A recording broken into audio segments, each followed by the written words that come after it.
Yeah, I mean the teams are excited and they're ready.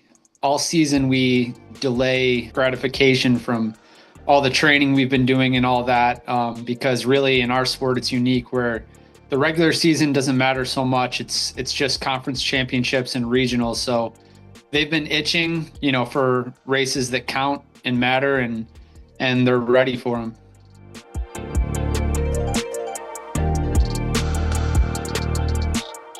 It's super exciting that we have that. We don't take anything for granted. And so even if our program is very successful, like we don't change anything we're doing. We just stay in the, daily work of it and continuing that strong team culture that we have. And I do think that's part of what's increased our success over the past years.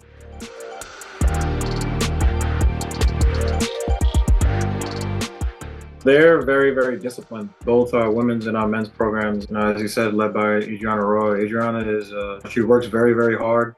Our women's program is going very well. They're very disciplined. They work hard, and I'm very, very proud of each and every one of them. That's what matters, is that we have a good team, a good women's program that is willing to work and do well. We're changing the culture and getting coaches that are willing to buy into that, and student athletes that are willing to buy into that as well. So our conference is very competitive on the cross country side. So, we have to pick up the pace and hang with those top teams in our conference. So it's not an easy task, but we'll do the best we can. We're a small program, but, a small program of fighters. So, that's the one thing that I'm very encouraged and happy for.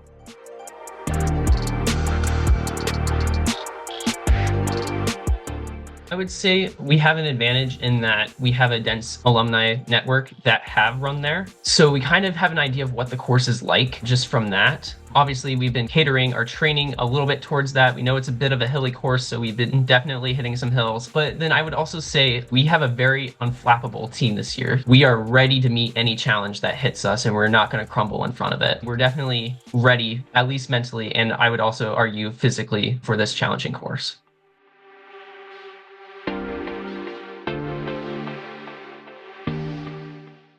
There's a couple things about the championship experience that are great. During the season and track, we don't really do like too much traveling that like requires overnights. So obviously like that experience of just being together with your teammates is always great. And, especially going into championships, there's just always so much excitement. We train all summer long. We're putting in like hundreds of miles before the season even starts.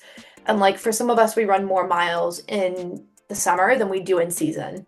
Being able to like say, okay, like this is the moment, this is it, this is where we can go and see all that hard work kind of like come together, because like that's what you're thinking of in June when you're on a 12-mile long run. That's what you're thinking of in July when you're doing a hard workout in the heat by yourself. Like you're thinking of that moment of being able to like go to ECCs and put all that work on display, especially during cross country, during like the awards portion. If you're able to like get that all ECC nod, being able to go up and receive your plaque and like stand in front of like your teammates, but also like the entire conference is just like this really, really great feeling. I've done it all. And like I said, there's just always so much excitement in general. Like I keep saying, like, let's just go and do it. So there's always, a lot of excitement. I know the ECC puts in a lot of hard work to, get that all set up. Being able to, go to such a well-run and organized meet and then go out there and compete is great.